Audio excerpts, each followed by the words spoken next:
This speech is my recital. I think it's very vital to rock a rhyme. That's right, on time. It's tricky is the title. Here we go.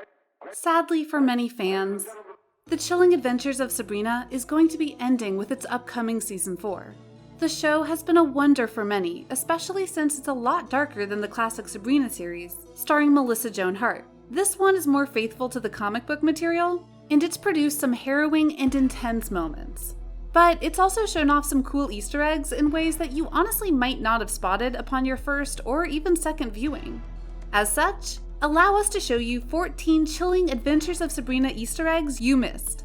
Be sure to like the video and subscribe to the channel. Just a reminder about our new giveaway.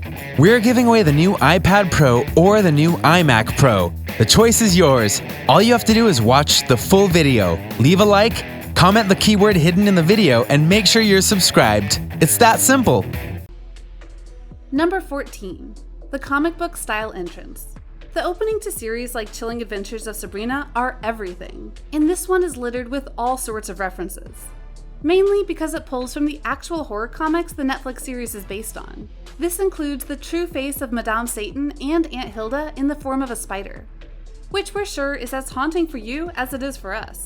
Some of the most powerful images are taken from the covers of these comics, including that final shot of Sabrina against a blood-red sky, which was first seen in issue number 2 of the Supernatural reboot. This was a fun Easter egg because it showed right off how dedicated the show was to being like the comics.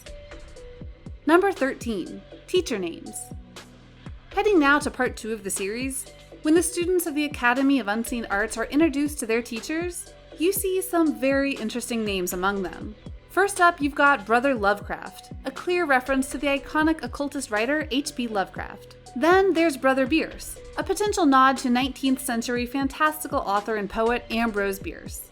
But the most significant of all is Sister Jackson, Zelda's nemesis, named after the acclaimed horror writer Shirley Jackson. Again, Sabrina's comic was meant to be horror themed, so what better than horror writers to name the teachers after?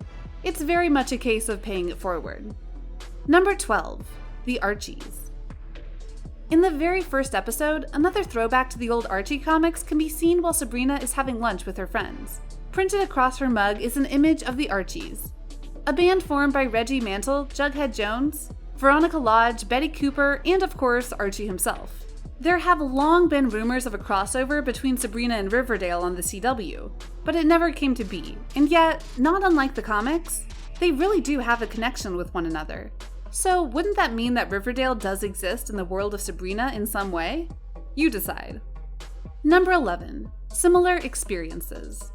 Another classic horror series on Netflix is that of The Haunting of Hill House. And in that first season, there's a scene where someone is lured to their doom by going up a staircase and hanging themselves. Why does that matter here?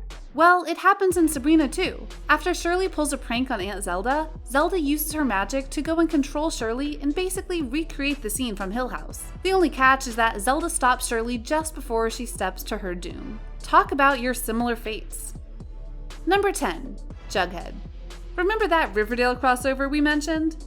Well, if you look hard enough, you'll find all sorts of references to the series from the CW and beyond. House Beautiful discovered that Jughead once left his mark on Baxter High, etching his crown and the words, "was here," into a bookshelf, which is obviously meant for fans to find and debate about what it all means and how it can all be connected. Perhaps he visited Sabrina's mortal school during a bowling match, like the one later advertised on a poster that pits the Greendale Ravens against the Riverdale Bulldogs. Given the fun the writers were having with these Archie and Riverdale references, the sky was the limit. Number 9. The Birds. We mentioned lots of horror icons before the teacher names, but one master of horror and suspense that wasn't referenced was Alfred Hitchcock. At least, not until later in the first episode of Season 1, when you find that the 3 Plague Kings are after Sabrina, and one of them sends a colony of bats after her, in a scene that is eerily like the classic Hitchcock movie, The Birds. Not unlike certain characters in that movie, Sabrina used her wits to get out of the situation, but it was anything but easy. Number 8. More horror movie references.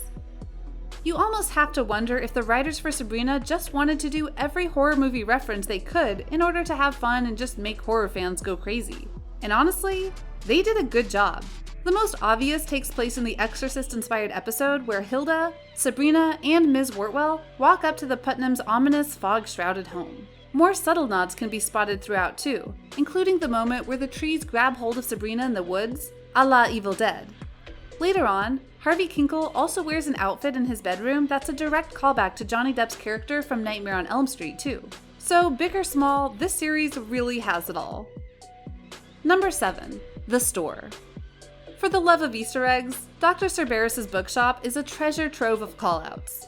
Those who channel their spellbinding powers would have spotted another dimension to the store, one that features a whole bunch of macabre mementos. Of course, there were some horror-themed Archie comics lining the shelves, as well as a number of occultist posters plastered to the walls, including one of the late 19th century magician, Harry Keller. There was even a poster for a film called Stop Thief, a reference no doubt to the gum stealing that Sabrina was tasked to. By Satan. No, really. Number 6. Zelda and Hilda.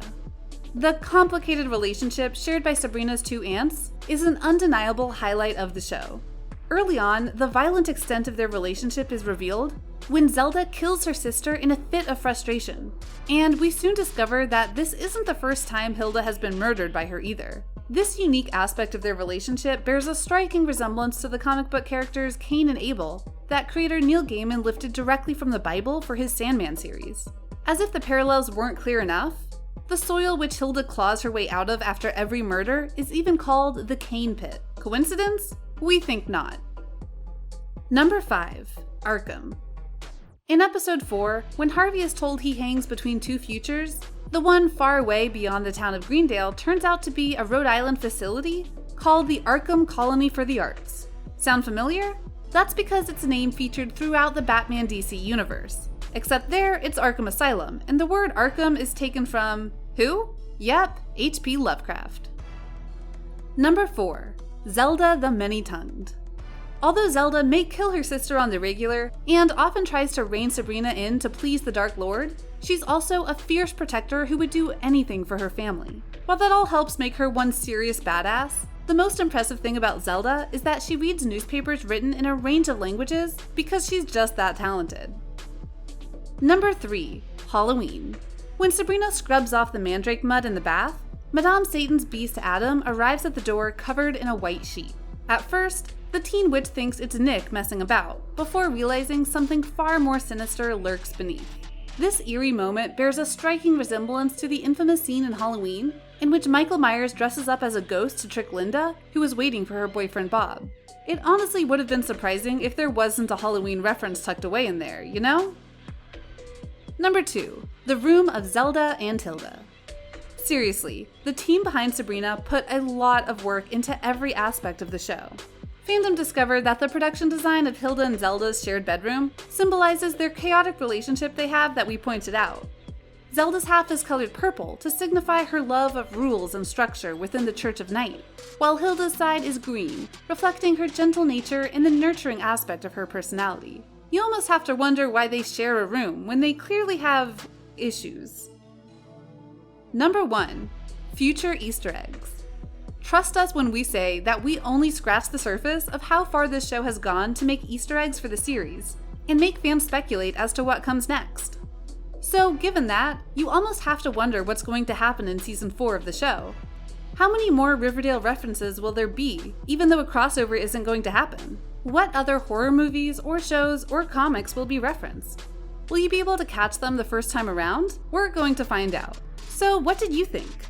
What did you think of this look at the various Easter eggs that were hidden in the Chilling Adventures of Sabrina series on Netflix? Which of them did you honestly catch when you watched them the first time or subsequent time?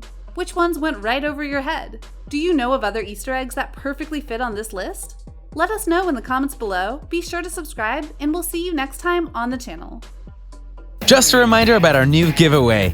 We're giving away the new iPad Pro or the new iMac Pro. The choice is yours. All you have to do is watch the full video, leave a like, comment the keyword hidden in the video, and make sure you're subscribed. It's that simple.